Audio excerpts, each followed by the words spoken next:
Good afternoon, everyone, and welcome to our discussion on the electrification of vehicles and its application for the aftermarket.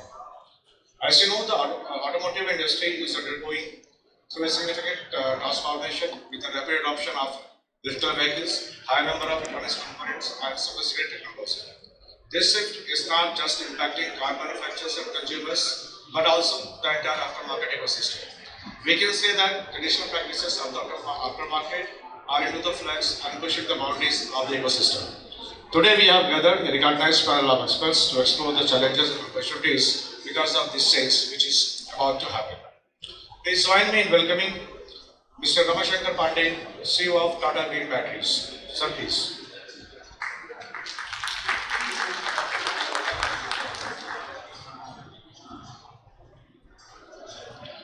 Our insightful discussion will continue with our second recognized panel member.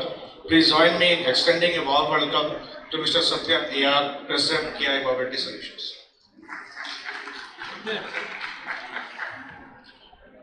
Thank you all for your engagement so far. Our panel discussion gains further depth as we welcome our third experts. Please join me in welcoming Mr. Ramachandra, Head of Aftermarket Business of ZF.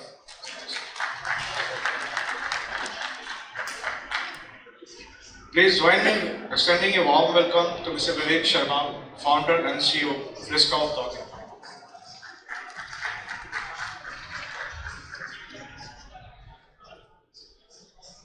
Now it's my pleasure to introduce our fifth and final panel member.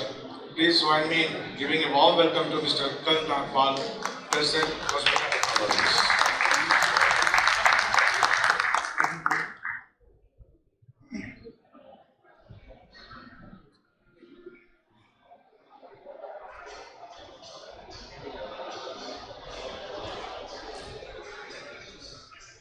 Thank you once again. We are about to dive into a dynamic discussion on the electrification of vehicles and its application for the aftermarket. We will also be taking questions from the audience at a later stage. To kick off our discussion, I would like to start by hearing the initial thoughts on the electrification of vehicles and its application for the aftermarket by our panel experts. Mr. Pandey, could you please share your perspective on the same, sir? Thank you so much. I think irrespective of electrification, what you see in the aftermarket, there is a big transformation happening for the electronification. Today, the vehicle content wise, if you see typically, remember the ambassadors and the Fiats, and remember the vehicle now, and remember the vehicles of future. If you have more than 50% content, which is the electronics and software, do you still call it auto industry or you call it IT industry? So that is something which I have a lot of now dilemma. That lot of, you see this in Bharat Mobility now, NASCOM is already there. Look at what is changing around us. The biggest change is the industry itself is changing. There is no more big, boundary. The players who are coming from the IT industry, they are in already. They are building cars. They are major part of the value chain. You see here, people coming from the startup IT ecosystem, doing garage and workshops. So I think the change is here on the dais, change is here in the room. I don't think we have to, make a story about it. That's the reality. And this brings a major alignment leaders have to do between the roadside workshops of today.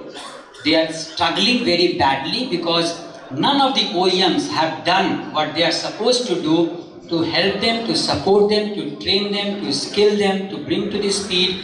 There is no single credible tool today which can scan the car in a right way and help those guys on the roadside workshop. So one way I am very happy, 26 years in the aftermarket, we conceived something at my Bosch days, this will happen, it has happened. But one way I am so sad that 26 years I was a part of the industry, could do nothing much to actually let the real people get prepared for it. I am happy now the outsiders are coming in the industry and they are making multi-brand garage. Look at how Castrol has put up the workshop business, my TVS has come up. We clearly see the car nation days when it was supposed to be not flying off. Today, barring probably the Go Mechanic is the only, I'll say bad name in the past, but otherwise everybody is doing something. So the biggest change with the electrification is whether it is electric vehicle or the battery BEV vehicle, or whether it is all the alternate fuel, hybrids, All of this necessarily is doing what? Of course, it is having less moving parts, so you have more, more system-oriented aftermarket, because you just replace everything. You can't repair a lot. You have to replace the battery. The second thing is, because of this electronification, people need to understand a lot about scanning, lot about the error codes, lot about the repair and maintenance instruction. Now, who has it in the country? None. And being in the founder, chairman for the aftermarket committee at ACMA, I really feel pain. I take this responsibility that I have failed in past the speed which I would have taken. In fact, COVID did little bit bad to us. Almost about the COVID time, we were ready to come up with a authorized garage from a aftermarket industry, not from the OE industry, and we were supposed to come with a standard, and our whole Nara was, organize the aftermarket, standardize the aftermarket, and digitize the aftermarket. Believe me, we are hardly there, only 20%, but at the same time, I don't want to give you a panic. We have strong hope, we have come up very strongly. You see, all the leaders of aftermarket started talking about it again. COVID was a little bad to us because we were aftermarket, we are on the ground, on the road. So many of us fell sick, many of us had a physical problem, and it is unlike OE, which is plant.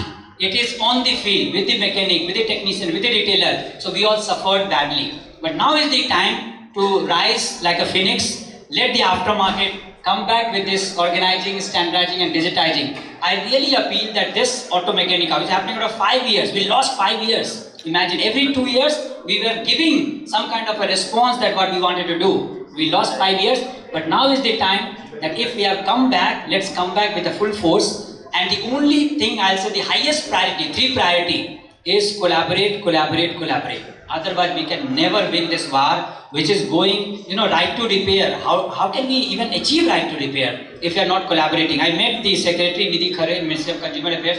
She says, if you don't have any standard for a workshop, for a technician, how can you ask me that I will give you some kind of a recognition to the aftermarket? We don't recognize. You look at the law which came on the recall. The recall law says that if you are not going into authorized garage, the recall is not valid. Can you imagine? All against aftermarket. But where are we? We are not even contesting.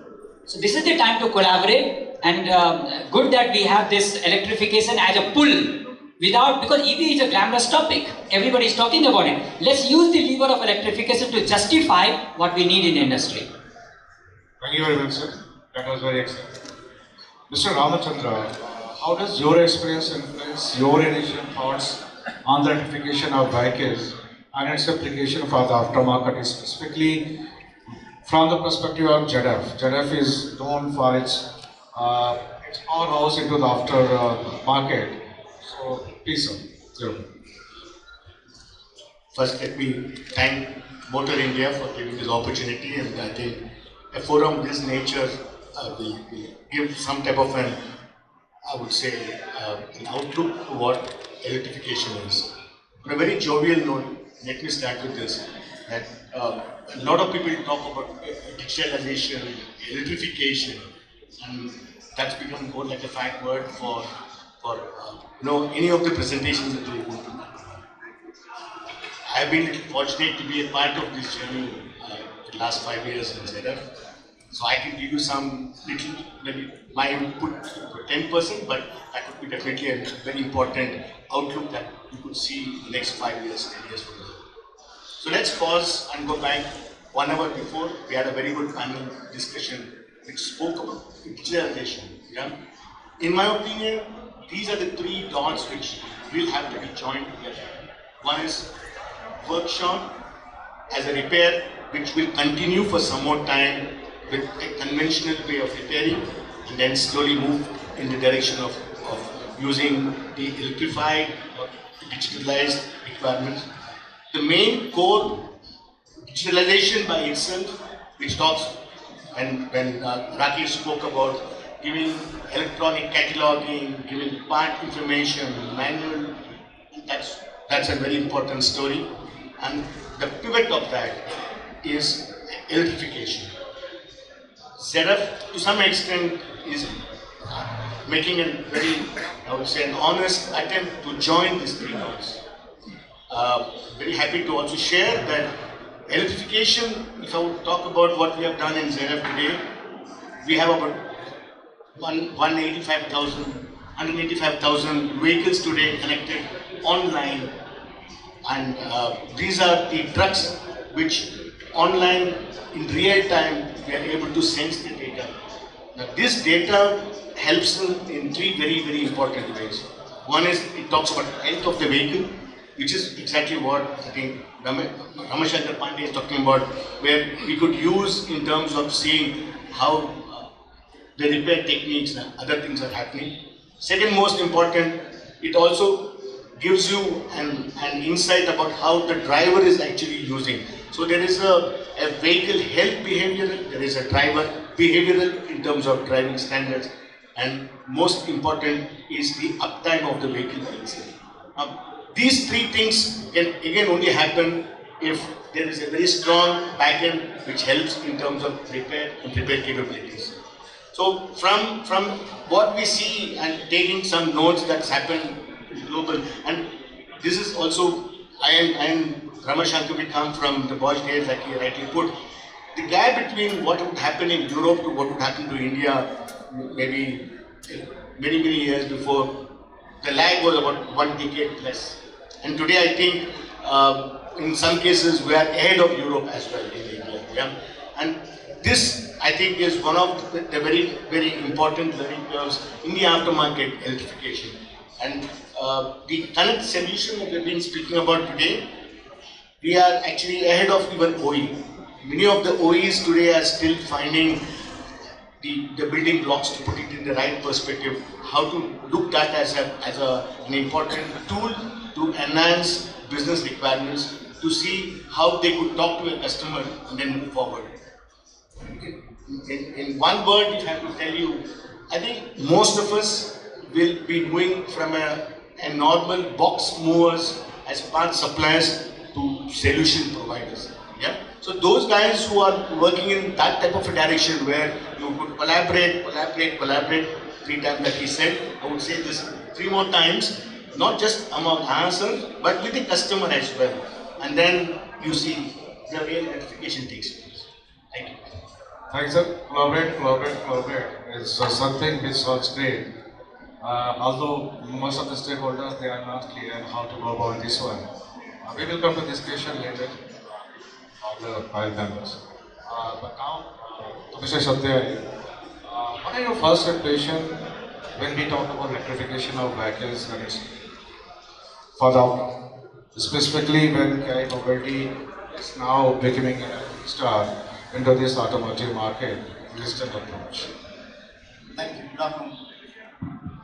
Everyone. Thank you, Mr. Frankfurt, ACMA, Ram, Motorindia for putting together this panel. Very interesting discussion on the digitalization part which happened earlier, and now with this. Before I talk about key mobility and our approach, one thing is very clear. There seems to be a little bit of panic that with electrification of vehicles, how badly is it going to impact the aftermarket, or what will happen to the aftermarket. I just want to give one perspective on EV two-wheelers, which has maximum adoption in India as on date.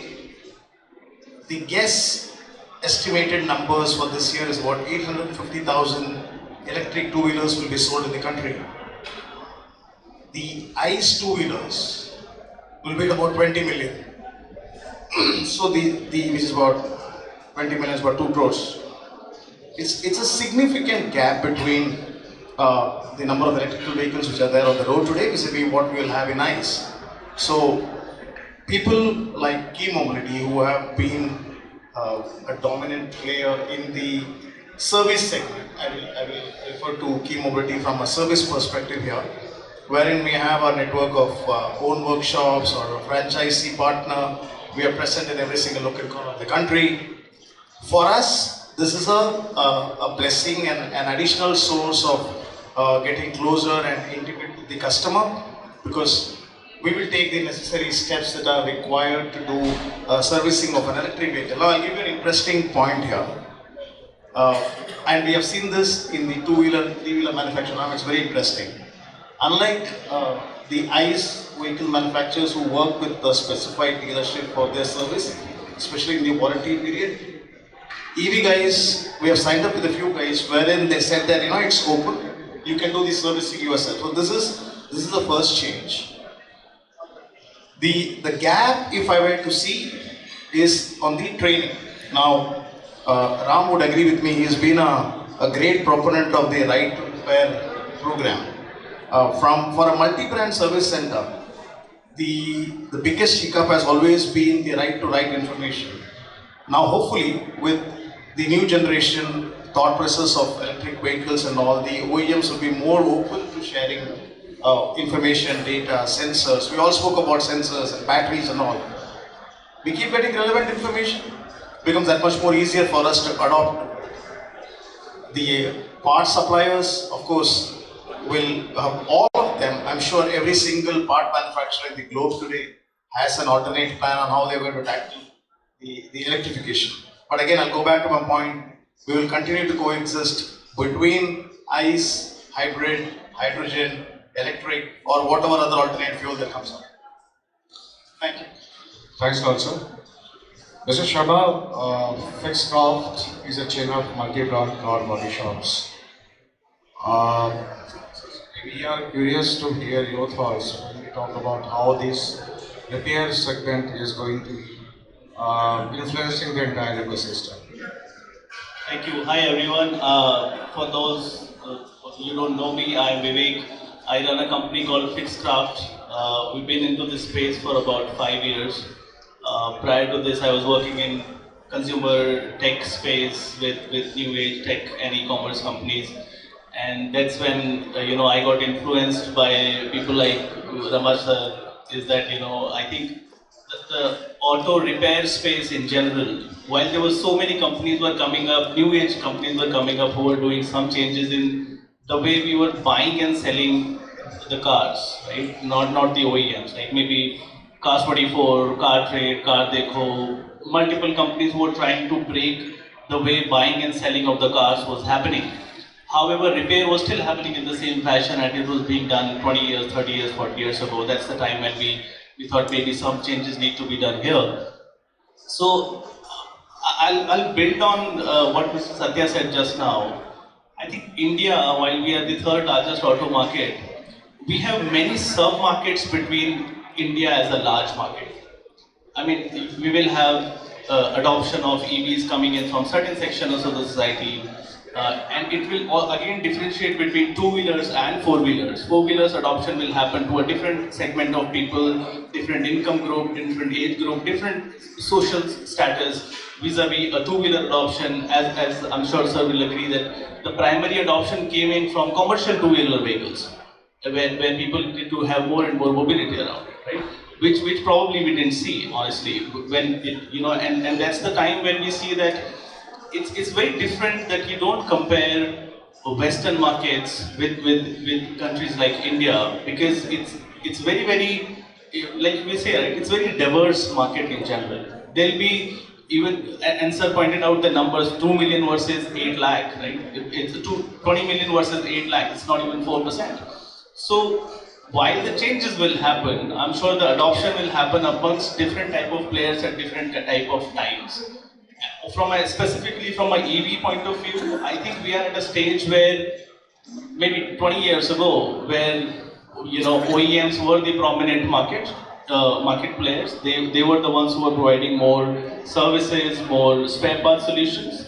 And then aftermarket started to come in, where the market and the users of the car or the bikes got comfortable giving their cars to outside, and there was a knowledge transfer, there was availability of spare parts. Thanks to Mr. Khattar's initiative earlier, the Supreme Court gave a guideline that parts need to be made available to everyone, right? I think that's the trajectory which will follow even in EV. However, given that there's a lot of knowledge transfer, the markets are generally very agile than compared to what they were earlier. It'll be much faster. Like sir pointed out, the two-wheelers are already open.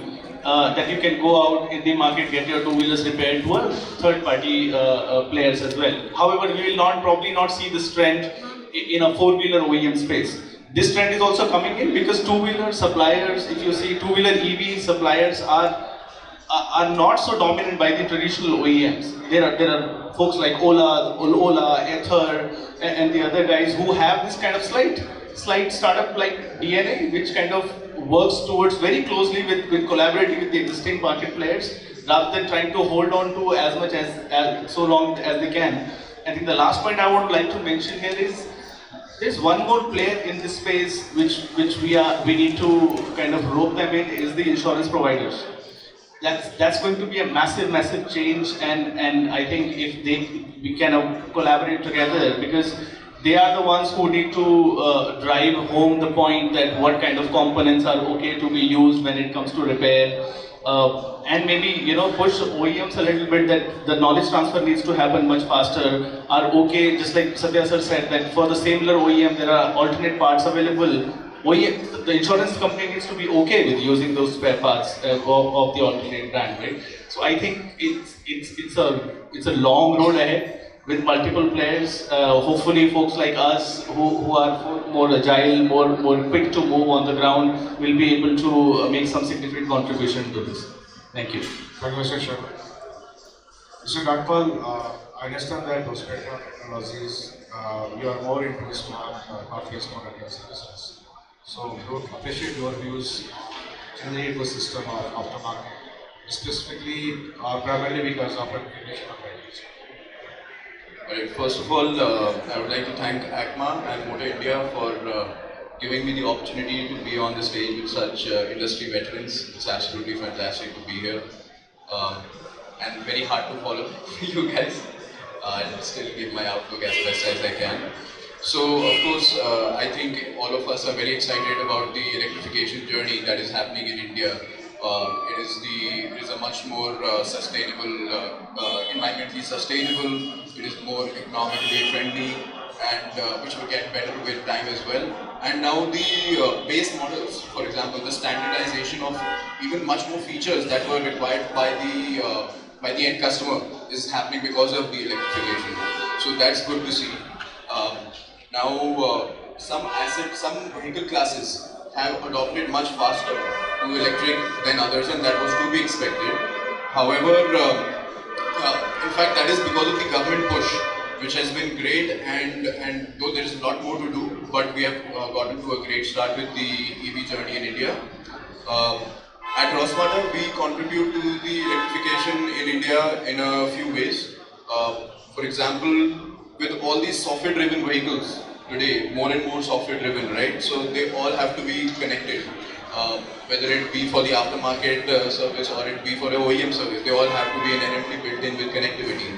So our telco-agnostic connectivity platform is used by a lot of electric vehicle makers and CV makers. We connect more than 3 million vehicles today, and I think the true Make in India, we are proud to have the true Make in India enablement here as well, where especially as EVs, they need a seamless connectivity going out of India to even international markets. So that is what we've been able to enable for a lot of two-wheeler EV manufacturers, right?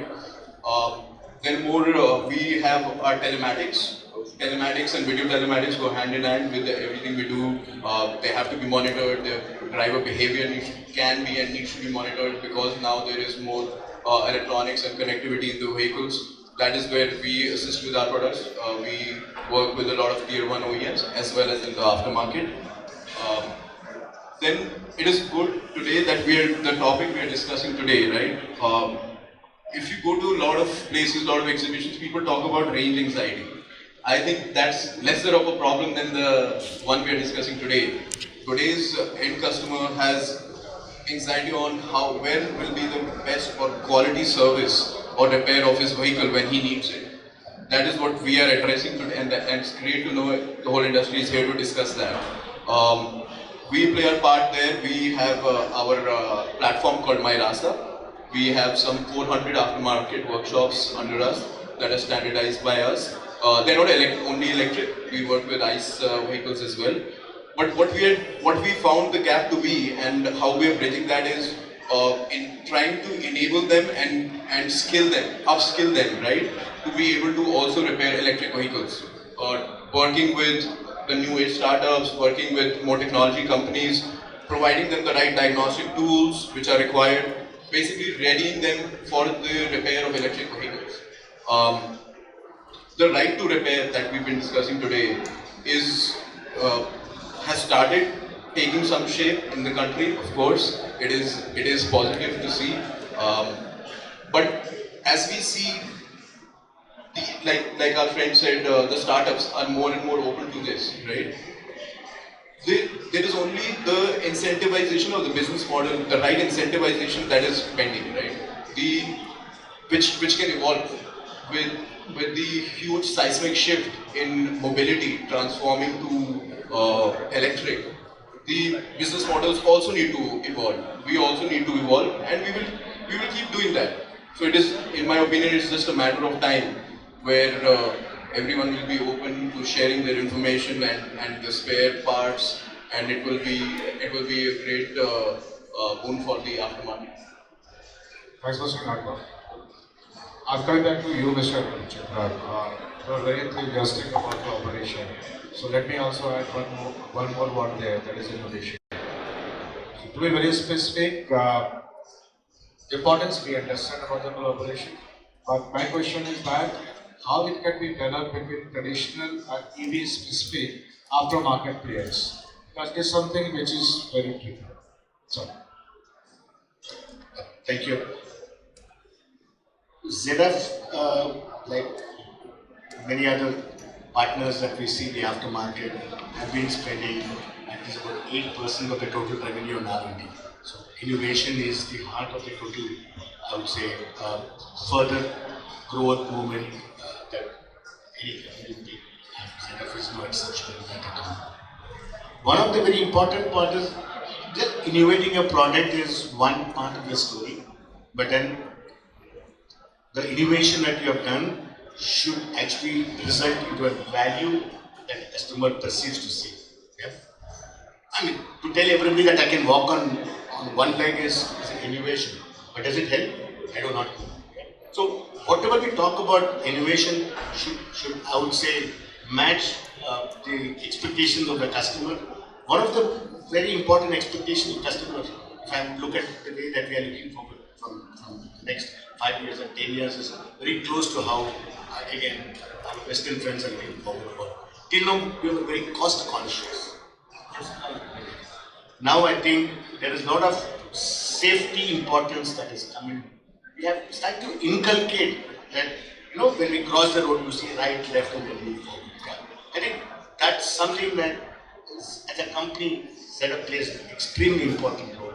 Let me give you very small instances where ZF is started to work in a very small way.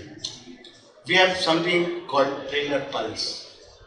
Now, trailer pulse is a very normal equipment used in any oil carrying material abroad. Say lead trucks, express. Extremely important, critical, because it's a safety requirement. I think in the last 5 years, none of the vehicles in India carrying oil, which we all know is extremely inflammable, have any safety condition regulations. I'm very happy to say that we have now retrofitted about 800 vehicles per India, which is 100%, and we are still scratching the tip of the iceberg. There's 65,000 vehicles today only carrying oil across the country, and each of them is a time bomb. Yeah. What does trailer pulse do? We all know that normal braking is passive. You see a problem, you can put the brake, which means you are reacting.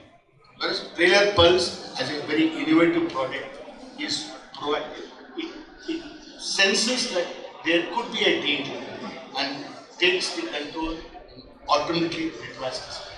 So if there is a change in the electronic mobility, it controls the speed such that everything is smooth. Now, this is just the base. Over and above, like my good friend said, Nagpal, where we are adding ARs. So we could actually now help people innovate in terms of better driving habits. Very important in India, and again very jovially, we use the rear view mirror either to comb our hair or maybe, sorry madam, to apply the lipstick. Yeah. So I think we don't even believe to look the rear when we change our lanes. And as we are starting now to move at very high speed because of thanks to the government making very good roads for all of us. Lane movement is a very, very important safety. And ADAS will and should help a driver to understand this. What happens thereafter is education. I agree with Ram. This is where I think companies should collaborate together, explain the importance of why safety is such a critical thing for the driver. It is not he who is having a problem, but God forbid something happens, it is his family who is also suffering because of his wrong changing of lanes. So, a lot of activities in terms of driver training programs, driver incentives, all that can happen because of the setup innovation. Over and above this, there is also something that the customer can add value by looking at adding maybe pressure monitoring systems, fuel sensing equipments to drive. So the world is beginning. Electrification, I would always, I envy the guys who are now 25, 30 years. Why this did not happen when we were at that age? The opportunities that I see is more than the opportunities that we have been now talking about, where there's only normal repairing. So innovation is something that will and should help the aftermarket. Thank you very much, sir. That was very exciting. Mr. Sathya, being in this business, what kind of opportunities do you see into the emerging EV aftermarket, specifically when we are talking about diagnostics, software updates, battery maintenance? So what are those areas which you think that with respect to continued electronic integration, there are new opportunities which are coming, are about to come into the near future, specifically pushing towards the collaborations?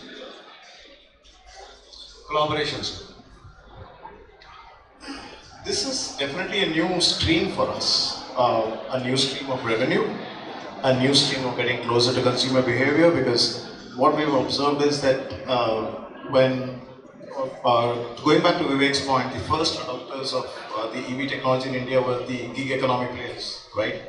All your Swiggies and Zomatos and Zeptos, they use the EVs for delivery of their parts. And if you were to have a conversation with the guy who actually rides and does the delivery, you get a lot of insights from him on what needs to be done. We are excited about it. As an organization, we're extremely excited about it. We have created a new vertical which is EV specific. At this point in time, maybe in the last 2 years, as a percentage of revenue, our EV business contributes to about 9%, which is pretty significant in 2 years' time. And this is only because we are working across the spectrum of players in India, right from four-wheeler manufacturers to two-wheeler manufacturers. While we have the traditional approach with the EV manufacturers from our roadside assist that we do, be it Tata Motors or BYD or Okinawa or Ola, all that is good. But what the magic is primarily on three specific areas: battery management. We are working very closely with vehicle manufacturers, because today battery swapping is not that big in India yet, but it's a matter of time before battery swapping becomes common. So we are working with manufacturers for that to get better into the battery management system. The parts, of course, while the number of parts has reduced significantly, but the value of the parts has gone up exponentially. So from a revenue perspective, that should be able to fill the gap if planned properly. The third thing, which is a great area of opportunity for us, is while EV is great for sustainability, there's also a lot to be done from disposal of old batteries, waste management. These are opportunities for companies like us to collaborate with like-minded partners, especially for batteries and all. There are opportunities galore, let me put it that way. From a service perspective, yes, there has to be a lot of upskilling that needs to happen. But then for TVS, we did kind of a backward integration a few years back, wherein we set up a knowledge center very close to Chennai at a place called Sriperumbudur. Most of you would know it, wherein we have a full-fledged training center. We invite OEM partners, OES partners to come and train technicians there. ZF is there, Tata Green comes there. Ashok Leyland and a few others. We will continue to put focus on that. We want to convert that into a training ground not just for our own technicians, but also for the industry per se, part of the Skill India program. You train technicians, you give them a certificate, they can go and find employment. A lot of ways that you can utilize the new electrification program that's in the country today. Thank you very much, sir. Mr. Pandey, when it is all about skill development and education, you are one of the best person who can address these specific questions. So, especially talking about the skill set, what are the training needs and upskilling pathways for mechanics to handle EVs or more electronic component? In addition to that, what specific changes are needed in training programs? What are your hopes for the future of automotive mechanics?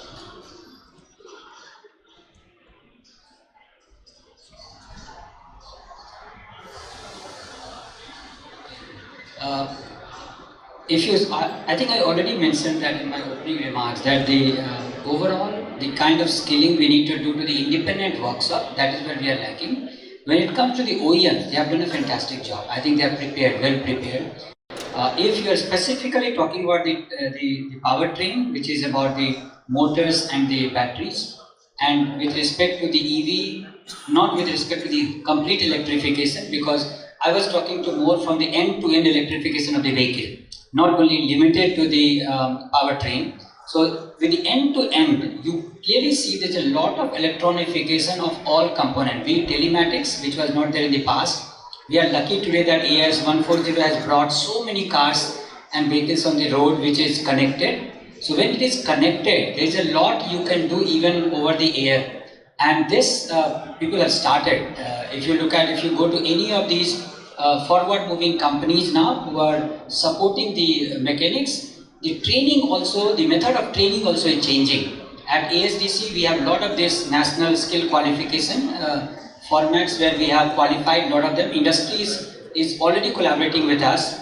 What we find problem is these people, almost like in electric vehicle today, whenever the name comes, we say electric vehicle, it is the glamour of the car being electric. But as Sathya told you, the biggest contribution is two-wheeler. And in the more than two-wheeler, you'll be surprised, the biggest EV actually is the e-rickshaw, which happened without any government intervention. It just happened. I remember I was living in Dwarka those days, and suddenly these rickshaws from China imports started happening.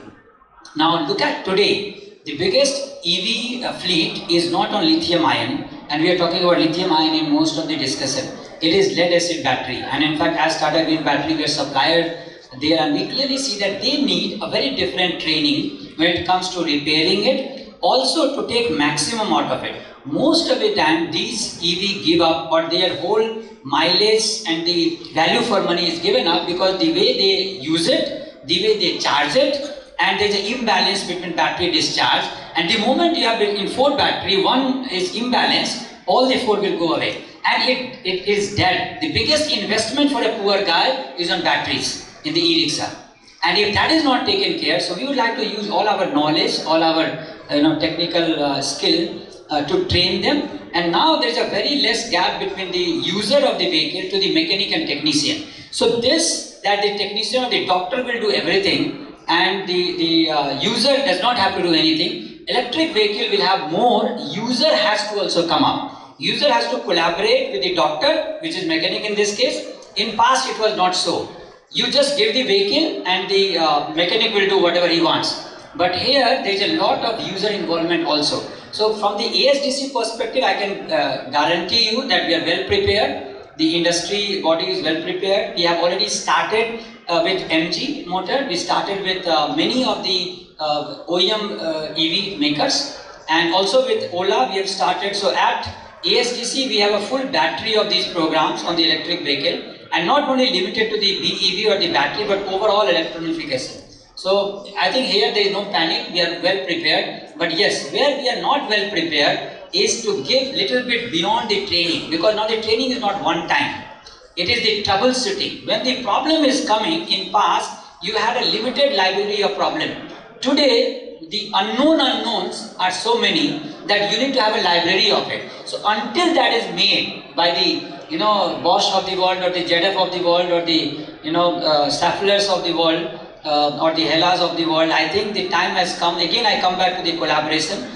We welcome all inputs. And more precisely, I think the aftermarket professional fraternity had to take that call. Of course, we belong to an organization. We all have a duty to do for the organization, but it is not hurting the organization. It is going to help the organization if we can make an open source. You know, this is what our Prime Minister talks every day now, and I think you look at how UPI was made, how Aadhaar was made, was an open source. Why can't automotive can have an open source of repairing? And that is when the right to repair will happen. And this open source appeal which I am doing it here, I'm very sure some of you will come up and collaborate on this. We need to build that library where a mechanic can tune in, he can call in when he's into problem, he's into trouble. Because just training once is not going to be enough. It is a regular support to the technician on the RMI data. And this data today India doesn't have. I think in Europe, in advanced countries, you already have some companies doing it. Because India is lacking, I cannot afford that one company take another 10 years to do it. Why don't we all come together? ASDC will be open to have that platform. You give all of those, whether it is videos, whether it is short tips on which to be trained in which manner. And in every ACMA expo and exhibition, we are committed that we will have a platform for all of you to come and train them.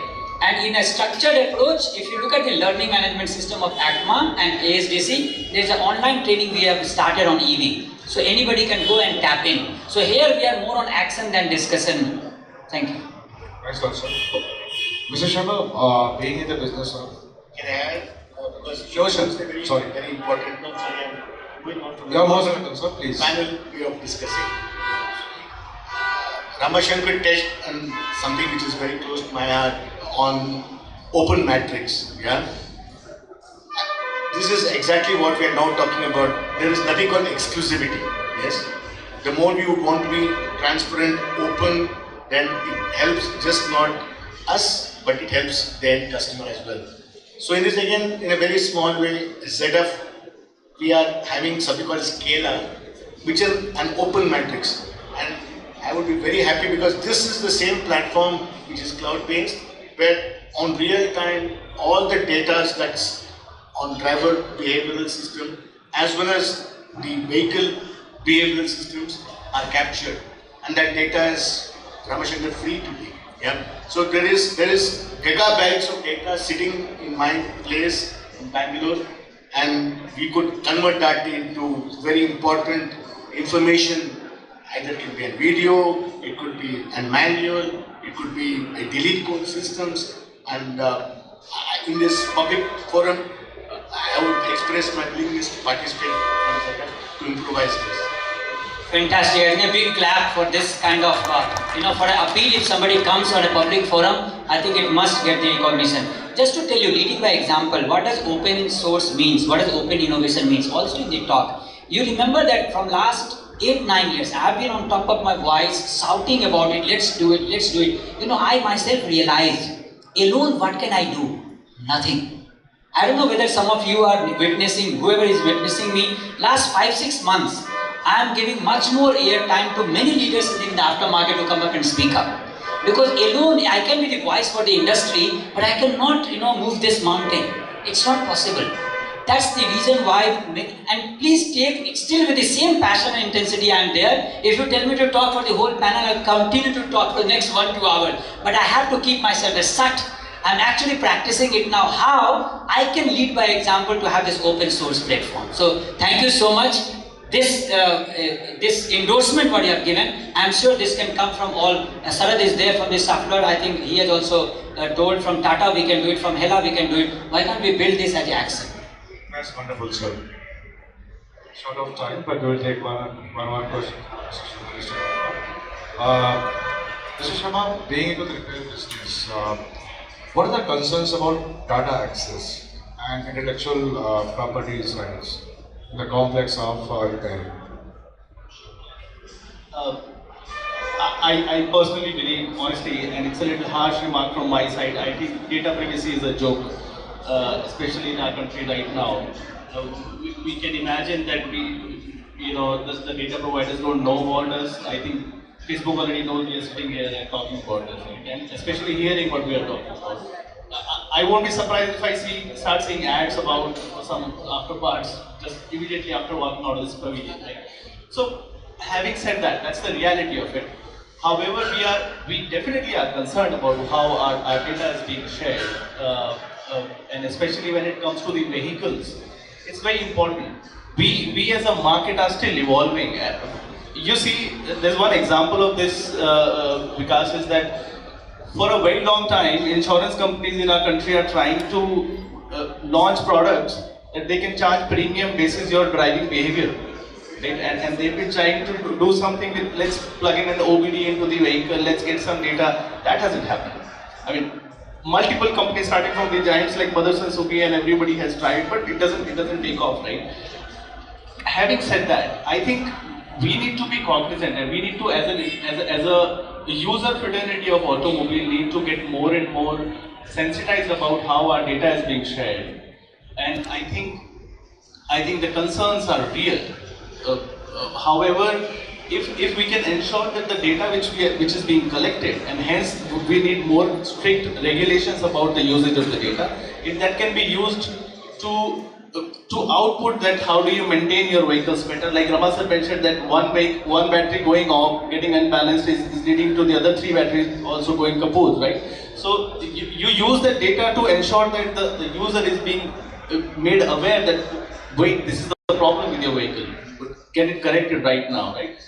Instead of, maybe scaring him that it's not really happening, but see, we need to agree to this, that whosoever has the power to grab money from the user's pocket, they will do it.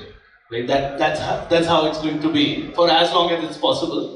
However, if like the call from the dais is to collaborate and more, the democratization of the repair and the service and the data sharing, essentially, if that happens, I think we are at a super point as an industry, as a country, to see that transformation.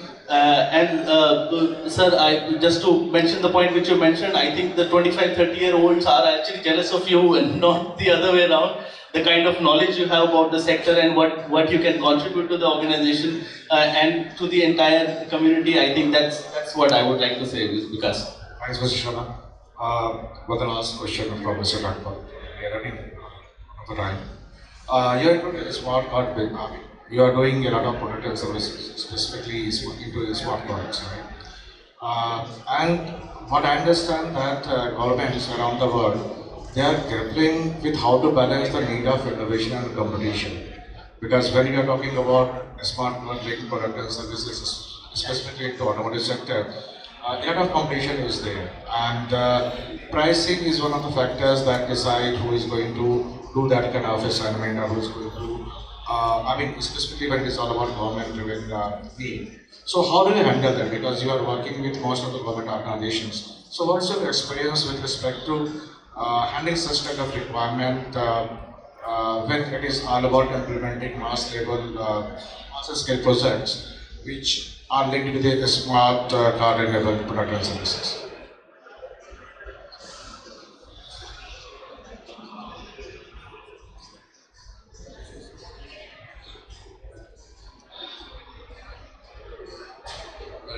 So you were talking about the smart cards industry for driving licenses and registration certificates. So I think we were the first ones to digitize it from the paper-based solution, and today it's taken for granted, but it is the basic ID, it is the foundation for providing an identity to the vehicle, to the driver, right?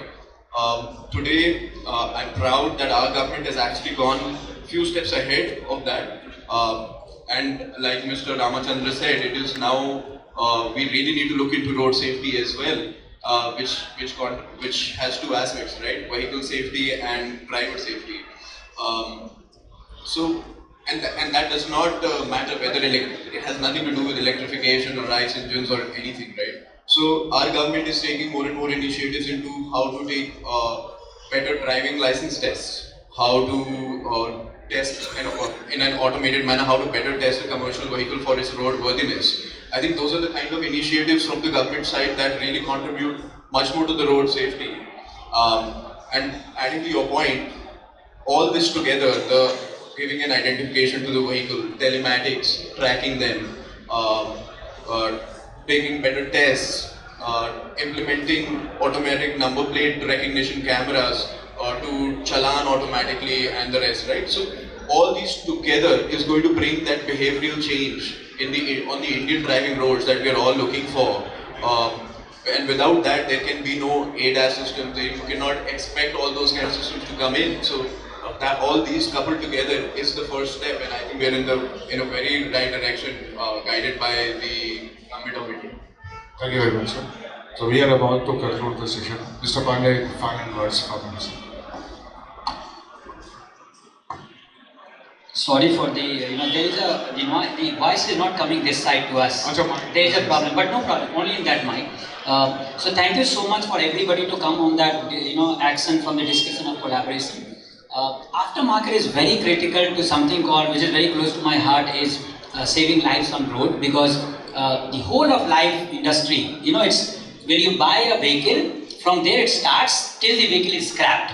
So you call it cradle to the grave. So the OEM's responsibility, of course, is a lot, but then from the OEM, when the vehicle owner gets the vehicle, it is the industry of aftermarket, which I call whole life of vehicle industry. मतलब जन्म से लेके उसके कब्र तक हम गाड़ी के साथ रहते हैं as a industry. But this industry is not celebrated the way it should be celebrated. So my request is that confidence that aftermarket industry professionals must bring. Talk about your industry. I know there has not been a lot coming from the top side, but for the professionals, why don't we do it? Automechanika is one event which is focused on aftermarket. This is our time.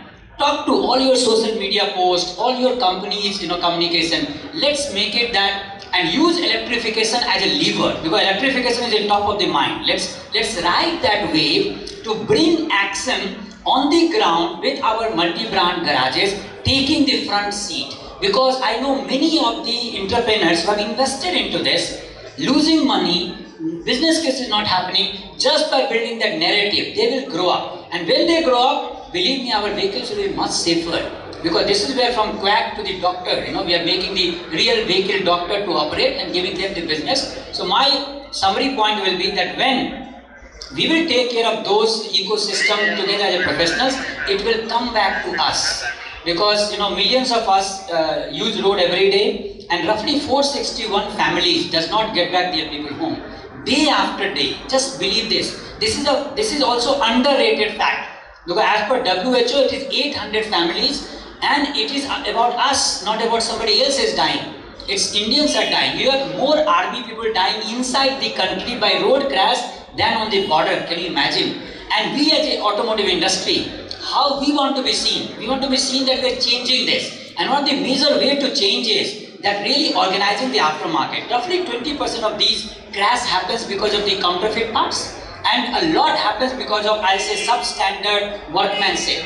So this training the workshop, standardizing the workshop, organizing this will go a long way to safeguard India from the road crashes, because each one of us in this room has a chance 1 into 25. So out of 25, 1% will definitely get to accident if this is not stopped. This is from the data itself. So I really request that as we talk about taking the action from the discussion, everything we are going to contribute is going to come back to us, in return. Thank you. Thank you very much, sir.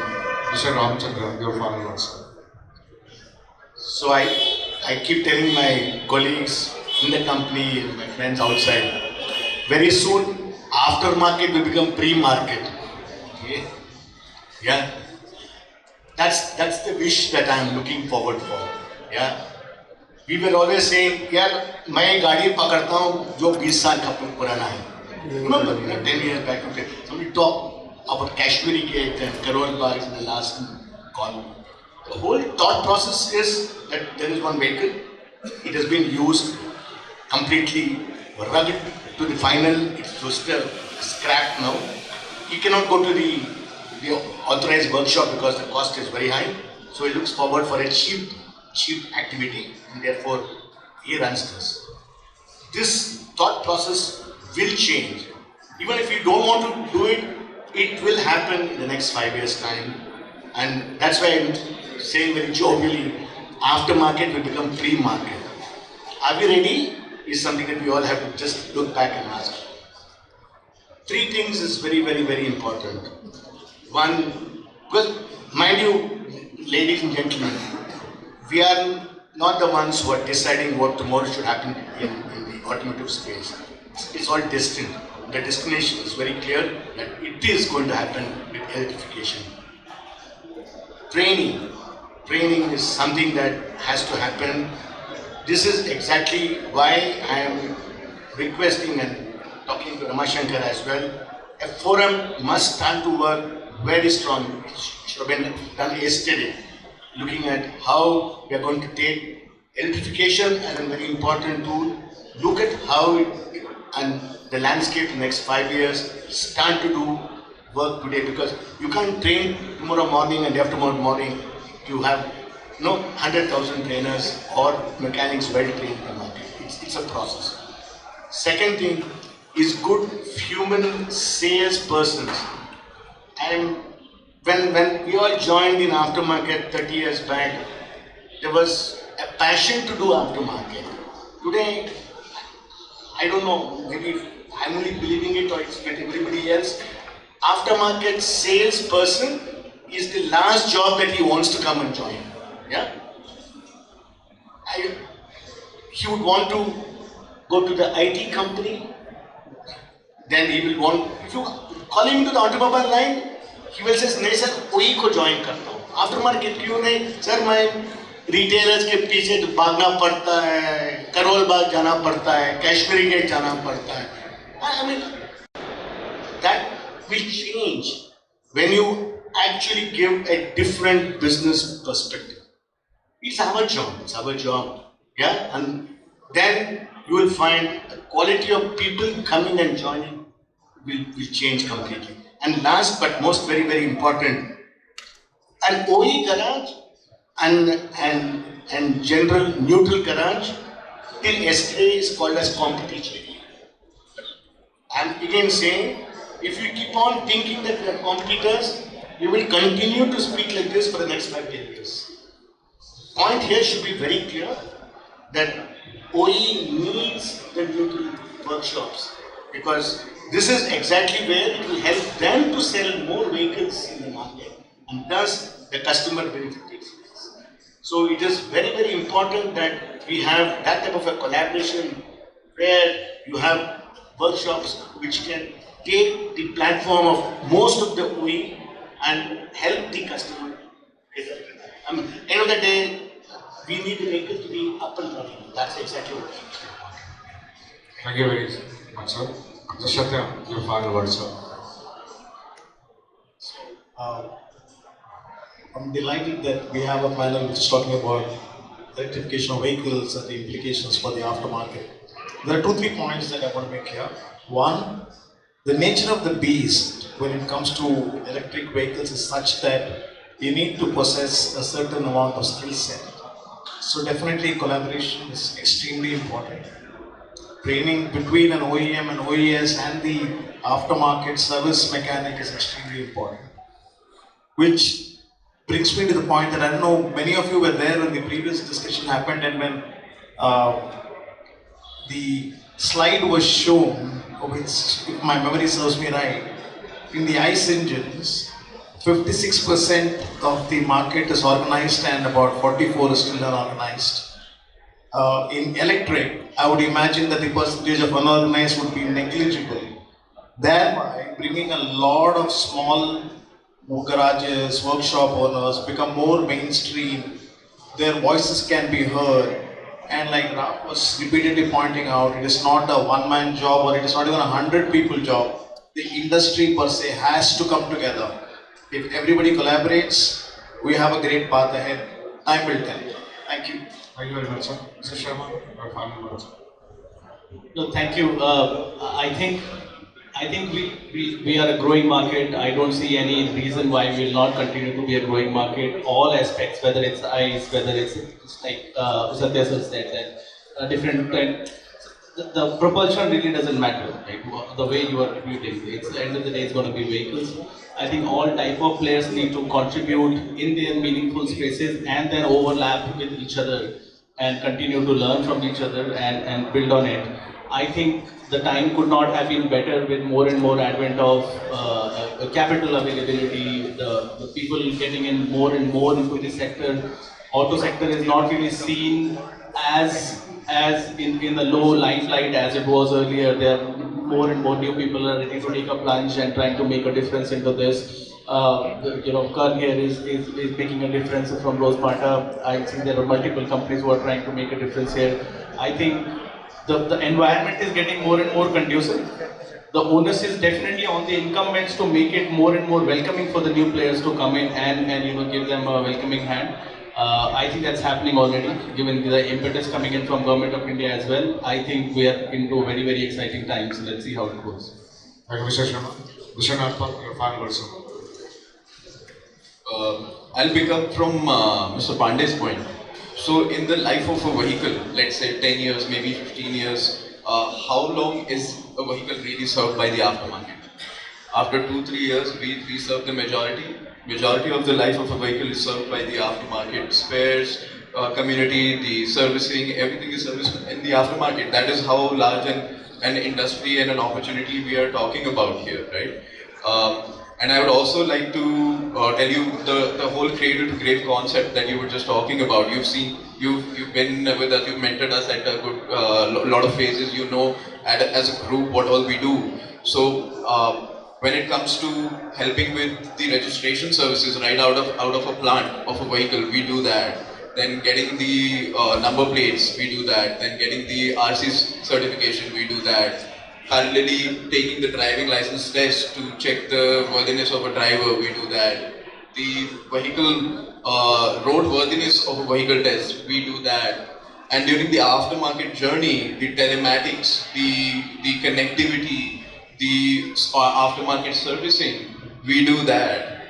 And in the end, when it is time to really responsibly recycle the vehicle, now we do that too, right? So we cover the whole cycle, but as you can see from our panel today, we are the most excited about the collaboration and the evolution of the business model in the aftermarket that is here because of electrification. I think the electrification is primarily pushing the OEMs and the new age EV startups to really see how much there is to be done in collaborating and partnering with each other.